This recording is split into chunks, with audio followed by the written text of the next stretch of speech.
my problem with this is Tom's a veteran coach.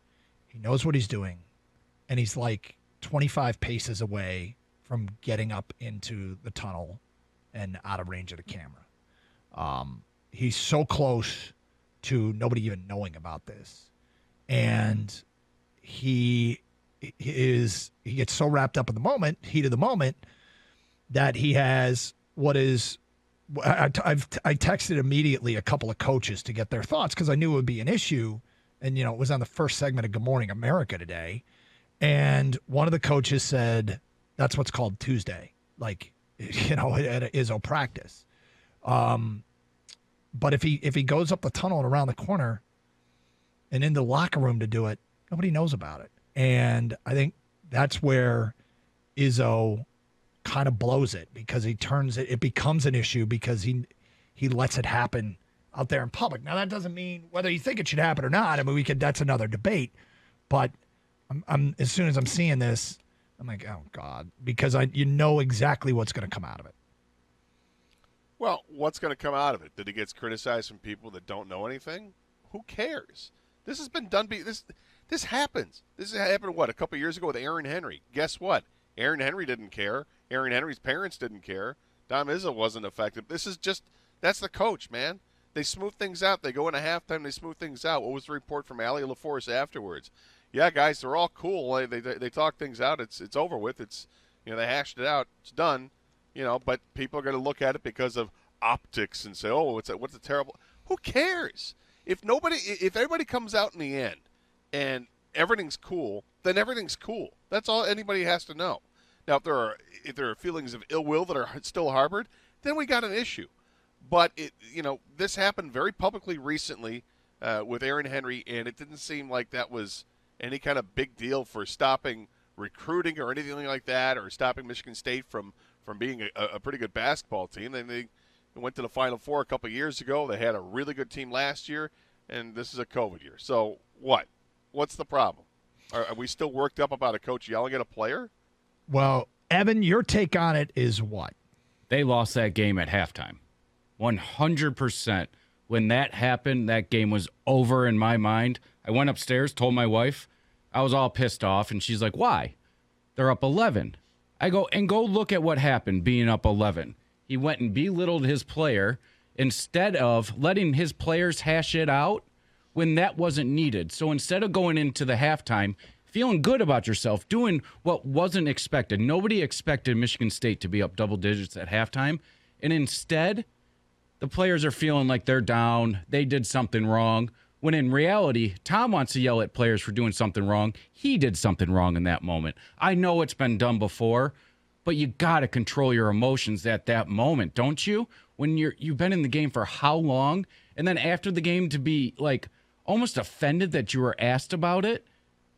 You just can't go and belittle your players like that because it wasn't smoothed over at halftime. Look how they came out after halftime. That was not the same team that played that first 20 minutes.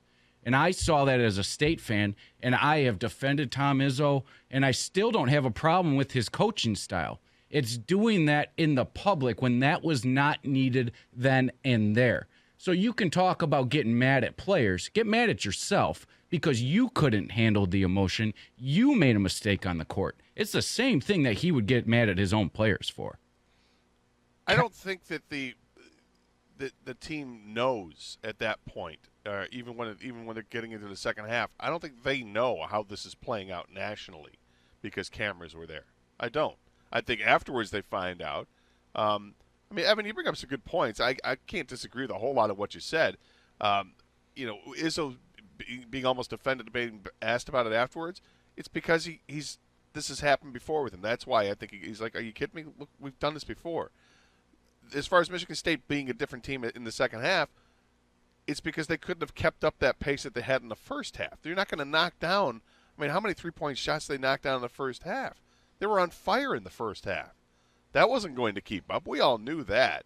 Now, did that affect the team? It may have. I'll agree with you in this. I think it would have been nice to let the players, was it Malik Hall and Gabe Brown, let them talk it out as they're going to the tunnel. And Doug, I'll agree with you too. I think that it probably is best overall if you just waited another 15 seconds to round that corner, head into the locker room, then nobody sees it. But people saw it. It wouldn't mean that they still wouldn't light up the team inside the locker room. But if you think that, I guess I don't buy that the players knew or were aware that this was going to be blown up at halftime by everybody.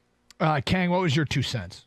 Yeah, I agree a little bit with everybody on this. As far as what Gator just said, yeah, I don't. If it's in the locker room or if it's out by the tunnel, I don't think it makes a difference. I agree with Evan is the timing of it. We all know, and his players especially know, how Tom Izzo coaches. When they got recruited by Tom Izzo, they probably knew what they were signing up for, right? Mm-hmm. It is different when you actually experience it, but they know what they signed up for. There's a time and place for this, and I think Evan's right. When you're up 11 going into the half, you still want to keep that momentum and that positive energy going, even though something negative happened at the end.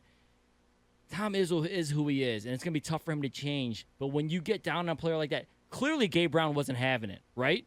I mean, yeah. Tom Izzo had to physically grab him to try to get him back to talk, and Gabe swiped his hand away, went right to the locker room. They were heated. Whatever happened in the locker room, it didn't work. It affected the second half because look how they came out. And you can say they're up 5 still with like a minute and a half to go and they didn't close it out. Yeah, but maybe it wasn't going to be at 5 points at that point. You know what I mean? Maybe they still would have been rolling. So there's a time and place for the Izzo blow-ups. I don't have a problem with actually what he did. We all here locally know how it goes. Nationally, they don't see this. They only see this every March. You know what I mean? So It's going to be a big deal nationally. So, but I will say one more thing, though. I think you get in a real maybe touchy area once you start touching players. And like I said, I don't have a huge problem with it personally, but it only takes one incident where a player pushes back physically, and then it's a big deal, right?